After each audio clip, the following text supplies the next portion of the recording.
Noong nakaraang linggo, pumunta kami ng Sagada. Bago kami pumunta doon, ang dami namin expectation. Malamig, maraming tao.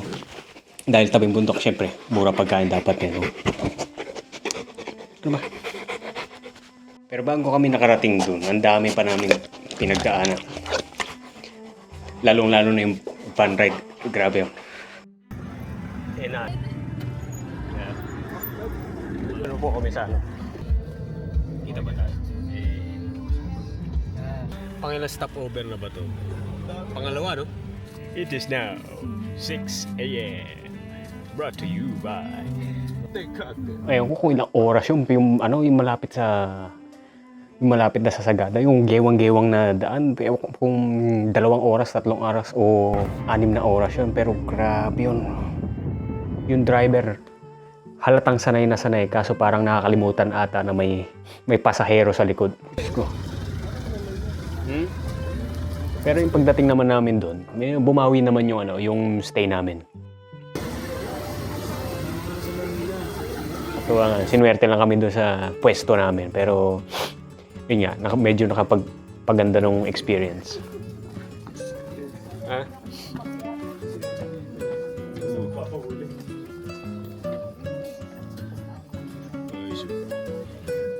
Taas natin. Pag tumalong ka dyan, diretso Manila. Hindi siya fancy, pero cozy. Tapos para kami may sarili kaming hideout sa tabi ng bundok. Walang tahimik naman ng sa bagay, paano magsasalita ng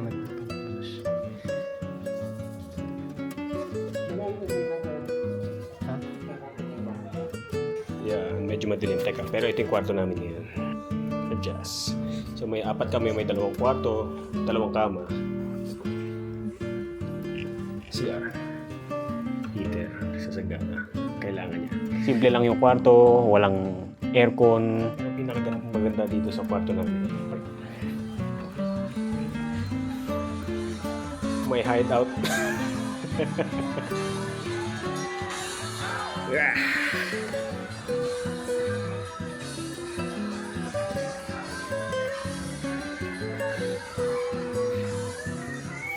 Paglabas mo, ito na agad yung view mo. Sa pagkain naman, medyo naiba yung expectation namin kasi una namin naisip, tabing bundok, malamang mura to. Doon kami nagkakamali. Medyo mahal talaga, lalo na sa sentro. Kaya pagdating namin, excited kami, gusto namin tikman lahat. Kaso yung unang 2 restaurant na pinuntahan namin. Yung sa una namin pinuntahan yung Sagada Brew, tapos Salt and Pepper. Yun kagad yung binanata namin pagdating sa Sagada. Aray kagad kami sa presyo. Masarap, pero mas ang napagpasakit doon yung presyo talaga.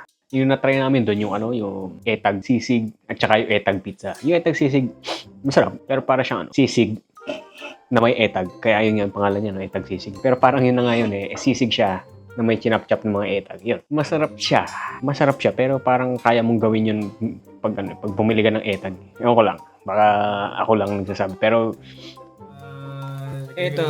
Mukha namang apita. Ang ganda pero shape na shape yung bibig niya. Laki ang talim Pang-pustiso. Sukat. Tapos yung sa Sagada Brew,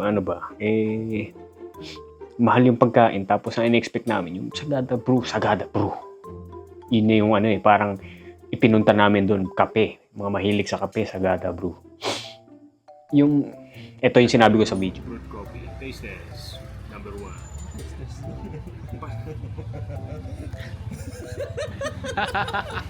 Sagada Brew coffee, lasa, number 1.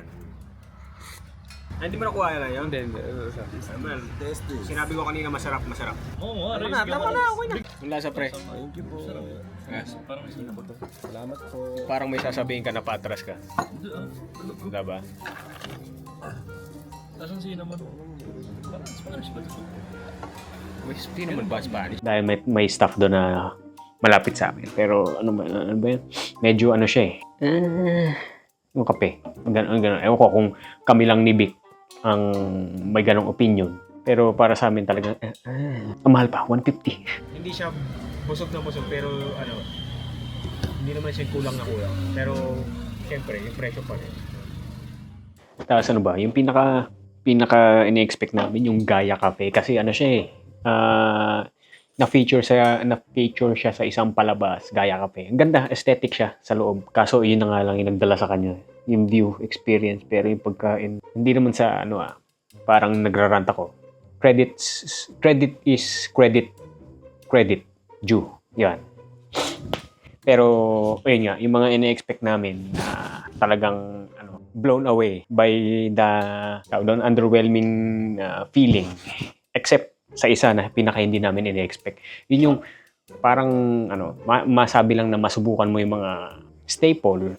Tinry namin yung lemon pie house. And overwhelmingly positive mula sa amin kasi siya lang ata yung mura. Yun nga lang pila siya. Tsaka hindi dahil mahigpit sila sa takeaway na parang mako-contaminate mo, kundi dahil medyo fragile yung pie at naka-cut na siya. Kaya at your own risk talaga na aakayin mo yun, madudurog siya.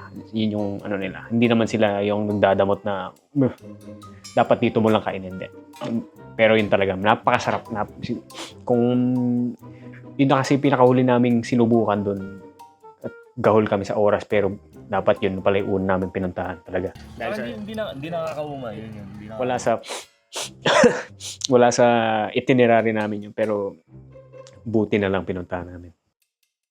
So, unang araw, yung pagkadating namin, yung sa hapon, pumunta kagad kami sa falls. So, trek kagad yun. Kailangan, para makapunta doon, kailangan mo mag-jeep kasi medyo malayo siya. So, yung sa pauwi namin, kailangan na namin, kasi nagpalitan kami, hindi kami kasya lahat sa taas. So, nung unang papunta namin, nasa loob kami. Yung pabalik, yun na yung nasa taas kami.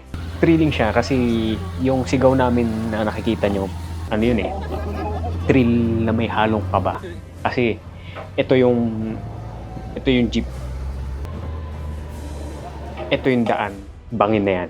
Kaya pagdating sa trek, may kasama kang dalawang guide, isa sa harap, isa sa likod. Ang warning sa amin, 1.5 kilometers lang daw, one way. Hindi naman ganun kalayo. Hindi ka pamahala ng patpat. Kaso yung lang na yun, hindi siya diretso, puro siya hagdan.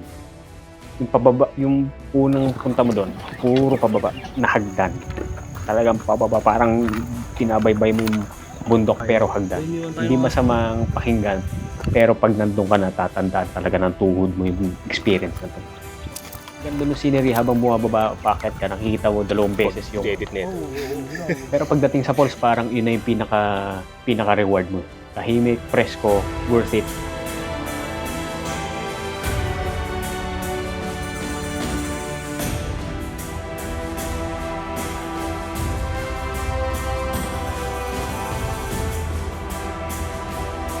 Pero kailangan mo paghirapan pumunta doon. Merong consistent rule dito sa Sagada. Yung mga attraction ay what goes up must come down. So ito yung pinakaunang pagsubok kasi yung binaba namin, yung kalayo-layo yung binaba namin, aakitan ulit yung pabalik. So yung sumunod na araw, medyo kakaiba kasi yung attraction, yung Episcopal Church, a little bit of history. Pero ang na-weirdohan lang ako kasi parang naging attraction yung cemetery. Na yun yung babaybayan mo, cemetery, may actual na cemetery na may bumibisita doon. Weirdo lang. Tapos doon, ang isa sa mga points is doon nakalibing yung isa sa mga scaffold. Maliit na part lang siya nung mismong walk kasi napakahaba nito. Hindi naman siya yung kasing tarik ng una pero napakahaba pa rin. Habang naglalakad ka, parang naglalakad sa mas lumang parte ng bayan. Kasi isipin mo katabi lang siya nung sentro pero accessible siya. Yun lang, hindi mo siya pwedeng lakarin, hindi ka pwedeng pumasok doon ng walang tubig kahit malapit siya. Yung mga hanging coffins may matatarik na part pa rin pero manageable. Yun nga yung nakakatuwa parang may nakasabit lang sa tabi ng bundok na kabaho. Paano nila nailagay yun doon? Binuhat talaga.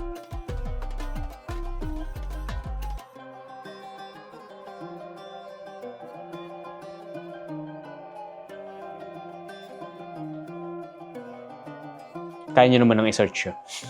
Hindi naman natin kailangan maintindihan lahat, pero kailangan na lang natin respetuhin. Yung pinaka-weirdo doon, yung sa kalagitnaan ng trek mo, from cemetery all the way do sa pinaka endpoint. Sa Kalagayt na merong coffee shop. Hindi lang basta hindi lang siya yung basta coffee shop na makeshift. Talagang shop siya. May tumutugtog, mukhang thriving. May mga tao na siguro galing din sa trek. Pero isipin mo yung coffee shop na yun, gusto mo magkape sa ganun, tapos ayoko maglakad ng kilometro, mag-hike, di ba? Yun lang yung nakakatuwang kape na kailangan mo munang paghirapan bago mo mainom. So pagkatapos noon yung mga ewan ko kung ano yung parang dinadaanan ng tubig, yung river na ititrek nyo din yung cave. Nakakatuwa.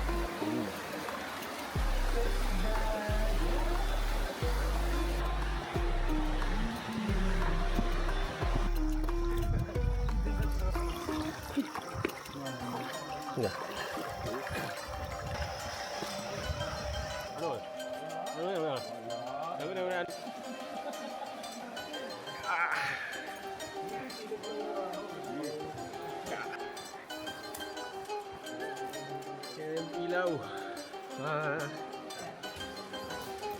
Kaya yung pinaka bagag pag yung exit namin dun sa buong trek na yun, talyer lang nilabasan namin. Talyer ng sasakyan. Paggawa ng sasakyan.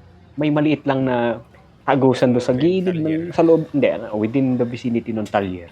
Tapos may maliit lang doon na daanan. Nakala mo parang parang daanan lang ng mga bude-bodega, ganun. Diretso na pala sa trek yun. Pag tinire-diretso mo, ang tagos mo, kabilang dulo na ng hanging coffin sa may cemetery. Ang weirdo lang. Ikahuling araw namin, yung papunta kami ng Marlboro Hills. Hindi lang kita sa video Matarik.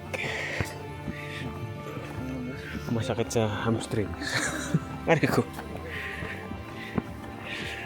Pero may bata, hindi nagre-reklamo Hindi na ako magsasalita. Dating mo doon sa taas, hindi siya matulis na peak. Malawak siya, malapad. Ang daming tao. Hinintay namin meron pa rin namang sea of clouds, pero hindi siya yung na-expect mo. I could imagine na siguradong napaka-overwhelming na yung feeling pag na-tsempuhan mo talagang sea of clouds. Pero sa amin, syempre may factor din ang swerte talaga.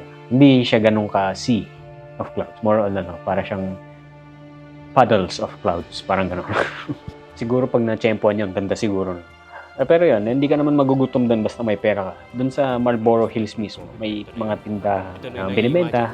Yung lugaw, champurado, at saka mga kapeng matabang. Expect mo na consistent yung prices. Nasa Sagada ka, Sagada presyo. Yung lugaw na kinain namin, 80 pesos. Without egg pa yun.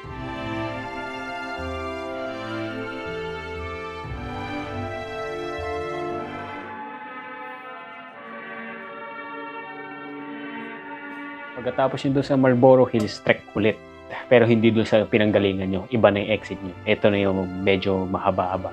Kasi yung itinerary is papunta na doon sa Blue Soil. Yung pagdating namin doon sa Blue Soil, medyo bluish yung lupa. Sinearch namin. Ito, yan, may copper daw, copper. Bakit tinawag na Blue Soil?